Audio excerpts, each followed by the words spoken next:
പരാമർശിച്ചിട്ടുണ്ട്. നിങ്ങളൊന്ന് കേട്ടോളൂ. സമ്മേളനത്തിന്റെ ഭാഗമായിക്കൊണ്ട് ഒരുപാട് ലഘുലേഖകൾ, നേരത്തെ പറഞ്ഞില്ലേ കോടികൾ ചെലവഴിച്ചെങ്കിൽ ലഘുലേഖ വിതരണം ചെയ്തിട്ടുണ്ട്. അതിൽ പറയപ്പെട്ട ഒരുപാട് ലഘുലേഖകൾ എന്റെ കയ്യിലുണ്ട്. അതിന്റെ കൂട്ടത്തിൽ ഒരു ലഘുലേഖയിൽ പറയാണ് കേരളത്തിൽ ധാരാളം ഭിന്നിപ്പുകൾ ഉടലെടുത്തിട്ടുണ്ട്. ഒരുപാട് പ്രസ്ഥാനക്കാരുണ്ട്. ഇസ്ലാമിക ഭരണകൂടം വേണമെന്ന് പറയുന്നവരുണ്ട്. 5 വക്ത് നിസ്കാരം വേണ്ട 3 വക്ത് മതി എന്ന് പറയുന്നവരുണ്ട്. ഇവരൊക്കെ ഓർക്കുന്നത് നോക്കൂ നിങ്ങൾ, അവർ പറയാണ് ഇവരൊക്കെ പറയുന്നത് ഖുർആനും ഹദീസാണ്. എല്ലാവരും തങ്ങൾ ഉന്നയിക്കുന്ന വാദങ്ങൾ പറയുന്ന തെളിവ് ഖുർആനും ഹദീസും ഇവിടെയാണ്. ഇവിടെ ഈ ലഘുലേഖയിൽ പറയാണ് കേരളത്തിലെ എല്ലാ സംഘടനകളും, മുജാഹിദാവട്ടെ, ജമാഅത്ത് ഇസ്ലാമിയാവട്ടെ, തബ്ലീഗ് ജമാഅത്താവട്ടെ, ചേകനൂരാവട്ടെ, എല്ലാ സംഘടനകളും തെളിവായിട്ട് ഉദ്ധരിക്കുന്നത് ഖുർആനും ഹദീസുമാണ്. ഇവിടെയാണ് സലഫുകളുടെ മാർഗത്തെ വർദ്ധിക്കുന്നത്. ഇവിടെയാണ് സലഫികൾ അംഗീകരിക്കണമെന്നതിന്റെ പ്രസക്തി വർദ്ധിക്കുന്നത്. ഇതല്ലേ നമ്മളും പറഞ്ഞത്? ഇവിടെയാണ് സലഫികൾ അംഗീകരിക്കണമെന്നതിന്റെ പ്രസക്തി വർദ്ധിക്കുന്നത്. ഇതല്ലേ നമ്മളും പറഞ്ഞത്? വളരെ കൃത്യമായി പറഞ്ഞ ഒരാശയമാണ് ലഘുലേഖയിൽ നിന്ന് കക്കുംപടി എന്ന് വായിച്ചത്. എന്ത്? ഓരോ പ്രസ്ഥാനങ്ങൾ ഖുർആന്റെ സുന്നത്തിന്റെ ആളുകളാണെന്ന് പറഞ്ഞിട്ട് ഹദീസ് നിഷേധികളും മുഅ്ജിസത്ത് നിഷേധികളും അങ്ങനെ പല രൂപത്തിലുള്ള വ്യതിയാനക്കാരും വന്നിട്ടുണ്ട്. പക്ഷേ റസൂൽ എന്ന് പറഞ്ഞ മാ അന അലൈഹി വസ്ഹാബി എന്ന മാർഗത്തിലേക്ക് യഥാർത്ഥത്തിൽ വരണമെന്നത് മുജാഹിദ് പ്രസ്ഥാനം പറയുന്നു എന്നാണ് കക്കുംപടി പറഞ്ഞത്. എന്നിട്ട് മൂപ്പര് പറയാണ് ഇതന്നല്ലേ നമ്മളും പറഞ്ഞത്. സമസ്തക്കാർ ഇവിടെ പറഞ്ഞത് ആ ആദർശമാണോ? സമസ്തക്കാർ ഖുർആനിലേക്കും സുന്നത്തിലേക്കും ഉത്തമരായ സ്വഹാബത്ത് നടന്നു നീങ്ങിയ രൂപത്തിലേക്കും ആണോ ക്ഷണിച്ചത്? അല്ല എന്നുള്ളത് വളരെ വ്യക്തമായി അവരുടെ ഗ്രന്ഥങ്ങളിൽ തന്നെ നമുക്ക് വായിക്കാൻ സാധിക്കും. എന്താണ്? കേട്ടോളൂ നിങ്ങൾ. സുന്നി വോയിസിൽ പറയാൻ കർമ്മപരമായി നാലിൽ ഒരു മദ്ഹബ് സ്വീകരിക്കുക എന്നതാണ് അഹ്ലു സുന്നയുടെ നിലപാട്. ഇത് അംഗീകരിക്കാത്തവർക്ക് മുസ്ലിങ്ങളായി ജീവിക്കാനാവുകയില്ല. മദ്ഹബുകളെ നിരാകരിക്കുന്നവർ ഫലത്തിൽ ഇസ്ലാമിനെ തന്നെയാണ് നിരാകരിക്കുന്നത്. ഖുർആനും സുന്നത്തും ഉണ്ടാകുമ്പോൾ എന്തിന് മദ്ഹബുകൾ എന്ന് ചോദിക്കുന്നവരുണ്ട്. അല്പജ്ഞാനവും അഹന്തയുമാണ് ഇത്തരം ചോദ്യങ്ങൾക്ക് കാരണം. അല്ലോ, അപ്പൊ നാലാലൊരു മദ്ഹബ് അംഗീകരിച്ചിട്ടില്ലെങ്കിൽ അവർ ഇസ്ലാമിൽ തന്നെ പുറത്തു പോകുമെന്ന വാദമാണ് ഇവിടെ യഥാർത്ഥത്തിൽ ഇവർ പറയുന്നത്. വീണ്ടും കേട്ടോളൂ നിങ്ങൾ. വഹാബി മൗദൂദി ഐക്യം അനിസ്ലാമികം എന്ന പുസ്തകത്തിന്റെ പേജ് 20-ാമത്തെ പേജിൽ പറയാണ്. എന്താണ് പറയുന്നത്? വിജയത്തിന്റെ പാർട്ടിയായ സുന്നത്ത് ജമാഅത്തുകാർ ശാഖാപരമായി ഇന്ന് 4 മദ്ഹബുകാരാണ്. ഹനഫി, മാലിക്കി, ഷാഫി, ഹംബലി എന്നിവയാണിത്. ഈ 4 മദ്ഹബിൽ നിന്നും പുറത്തുപോയവര് മുബ്തദിയും നരകാവകാശിയുമാണ്. അപ്പൊ സഹോദരങ്ങളെ, ഇവിടെ സൂചിപ്പിച്ചത് വിജയത്തിന്റെ പാർട്ടിയായ സുന്നത്ത് ജമാഅത്തുകാർ ശാഖാപരമായി 4 മദ്ഹബിലാണ്. അപ്പൊ യഥാർത്ഥത്തിൽ മദ്ഹബ് അത് വളരെ പരിപൂർണമായി പിൻപറ്റുന്ന ആളുകളാണ്. അല്ലാത്തവര് മുബ്തദികളും നരകാവകാശികളുമാണെന്നാണ്. അപ്പൊ നോക്കൂ നിങ്ങൾ, പുത്തൻവാദികളും നരകത്തിൽ പോകുന്ന ആളുകളുമാണ് യഥാർത്ഥത്തിൽ മദ്ഹബ് പിൻപറ്റാത്തവർ എന്നാണ് ഇവിടെ പറയുന്നത്. വീണ്ടും നമുക്ക് അതേ പുസ്തകത്തിന്റെ 19-ാമത്തെ പേജിൽ കാണാമെന്ത്? കർമ്മപരമായ കാര്യങ്ങൾ 4 മദ്ഹബ് അനുസരിച്ചാവലും അനിവാര്യമാണ്. വിശ്വാസവും കർമ്മവും ഇപ്പറഞ്ഞതിനെതിരായാൽ അത് ഇസ്ലാം അല്ലാത്തതാണ്. കേട്ടോ? അപ്പൊ കർമ്മപരമായി 4 മദ്ഹബും വിശ്വാസപരമായി ഈ രൂപത്തിൽ 2 ഒരു ത്വരീഖത്തും വിശ്വസിക്കൽ വളരെ കൃത്യമാണ്. അല്ല എങ്കിൽ അത് അനിസ്ലാമികമാണ് എന്നാണ് ഇവർ പറയുന്നത്. അപ്പൊ ഇവിടെ കക്കുംപടി പറഞ്ഞത് എന്താ? ഇതല്ലേ ഞങ്ങളും പറഞ്ഞത്.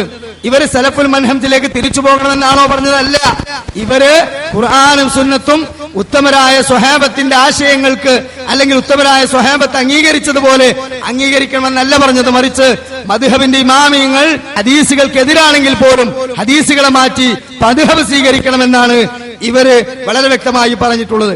എന്നാ സഹോദരങ്ങളെ, ഇവിടെ പൊതുവെ മുജാഹിദ് പ്രസ്ഥാനത്തെ സംബന്ധിച്ചിടത്തോളം മദ്ഹബി വിരോധികളാണ്, മദ്ഹബിനെ തള്ളിക്കളഞ്ഞ ആളുകളാണ് മുജാഹിദുകൾ എന്നാണ് ഇവർ പറയാറുള്ളത്. നമ്മൾ മദ്ഹബിനെ തള്ളിക്കളഞ്ഞവരല്ല, മറിച്ച് മദ്ഹബിനെ നാം സ്വീകരിക്കുന്നുണ്ട്.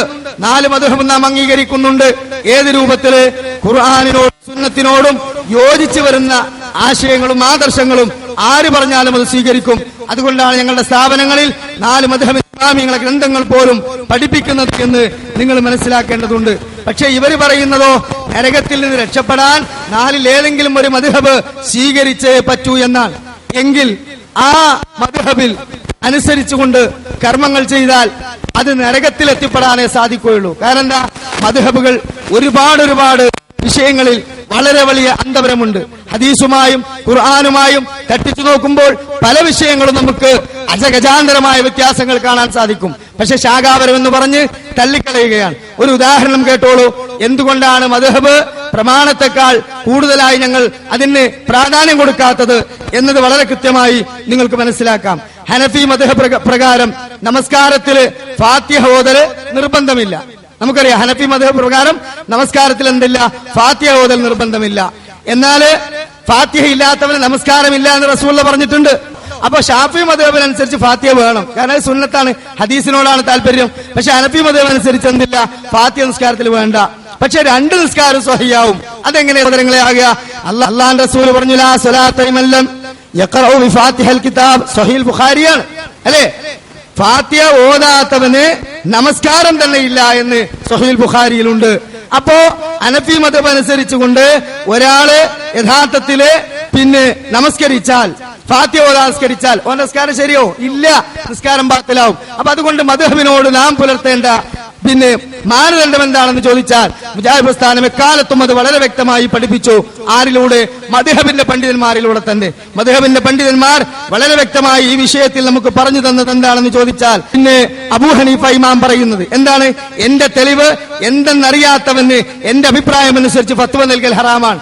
എന്താ അബൂ ഹനീഫ ഇമാമിന്റെ അഭിപ്രായം എന്ന് ചോദിച്ചാൽ വളരെ വ്യക്തമായി തന്നെ അദ്ദേഹം പറയുന്നു, സ്വഹീഹായ ഹദീസ് വന്നാൽ പ്രവാചകന്റെ വാചകം, എന്റെ വാചകം പ്രവാചകന്റെ വാചകത്തോട് ഏതെങ്കിലും നിലയ്ക്ക് എതിര് വന്നാൽ എന്റെ വാചകം നിങ്ങൾ വലിച്ചെറിഞ്ഞ് പ്രവാചകചര്യ പിൻപറ്റണമെന്നാണ് മഹാനായ എല്ലാ ഇമാമിയങ്ങളും പറഞ്ഞിട്ടുള്ളത്. അത് തന്നെയാണ് 4 മദ്ഹബിന്റെ ഇമാമിയങ്ങളും പറഞ്ഞത് എന്ന് നമുക്ക് വളരെ വ്യക്തമായി കൊണ്ട് തന്നെ കാണാൻ സാധിക്കും. ഇമാം അഹ്മദ് ബിൻ ഹംബൽ റഹ്മത്തുള്ളാഹി അലൈഹി തന്നെ ഈ കാര്യം പഠിപ്പിക്കുന്നത് ഹുജ്ജത്തുല്ലാഹിൽ ബാലിഗാത്തിൽ വളരെ വ്യക്തമായി പറയുന്നു. നീ എന്നെയോ മാലിക്കിനെയോ ഔസാരിയെയോ നഖിയെയോ മറ്റൊരാരെങ്കിലുമോ സ്വന്തമായി അനുകരിക്കരുത്. മതവിധികൾ അവർ എവിടെ നിന്ന് സ്വീകരിച്ചുവോ അവിടെ നിന്ന് നീയും സ്വീകരിക്കുക. അതാണ് ഖുർആനിൽ നിന്നും സുന്നത്തിൽ, അതായത് ഖുർആനിൽ നിന്നും സുന്നത്തിൽ നിന്നും. കണ്ടോ? അപ്പൊ 4 മദ്ഹബിന്റെ ഇമാമിങ്ങളും ഒരിക്കൽ പോലും അവരെ അന്ധമായി അനുകരിക്കണമെന്നോ അവർ പറഞ്ഞ കാലകീഴൊക്കെ അങ്ങനെ തന്നെ തൊണ്ട തൊടാതെ വിഴുങ്ങണമെന്നോ പറഞ്ഞിട്ടില്ല സഹോദരങ്ങളെ. അപ്പോൾ ഇവിടെ കക്കുംപടി പറഞ്ഞ പാരമ്പര്യവാദം അത് പൊളിയുകയാണ്. അഥവാ ഇവിടെ മുജാഹിദ് പ്രസ്ഥാനമല്ലാത്ത എല്ലാ സംഘടനകളും ഖുർആനും സുന്നത്തിന്റെയും ലേബലിൽ അറിയപ്പെടുന്നു എന്നല്ലാതെ ഉത്തമരായ സ്വഹാബത്തിന്റെ മാർഗം അതേപടി പിൻപറ്റണമെന്നത് മുജാഹിദ് പ്രസ്ഥാനം മാത്രമാണ് പറയുന്നത്. സലഫുകളുടെ മാർഗത്തിലേക്ക് ക്ഷണിക്കുന്നത് മുജാഹിദുകളാണ്. അത് സമ്മേളന ലഘുലേഖയിലായാലും അജണ്ടകളിലായാലും പ്രസംഗങ്ങളിലായാലും ഒക്കെ മുജാഹിദ് പ്രസ്ഥാനം അതാ പറഞ്ഞത്. അത് തന്നെയാണ് ഇവിടെ നമ്മൾ കക്കുംപടിയെ കൊണ്ട് പറയിപ്പിച്ചത്. ഇനിയും കക്കുംപടി തന്നെ മുജാഹിദ് പ്രസ്ഥാനത്തിന്റെ ആശയം എന്താണെന്ന് വളരെ കൃത്യമായി ഹുസൈൻ സലഫിയുടെ ക്ലിപ്പിട്ടുകൊണ്ട് കേൾപ്പിക്കുന്നുണ്ട്. ഇപ്പൊ നമുക്കൊരാവശ്യമില്ല പ്രസംഗിക്കേണ്ട. കാരണം എന്താ അറിയോ? ഇവരെന്നെ നമ്മളെ ആശയങ്ങളൊക്കെ കേൾപ്പിച്ചു കൊടുങ്ങാണ്. കേട്ടോളൂ നിങ്ങൾ അദ്ദേഹം പറയുന്നത്.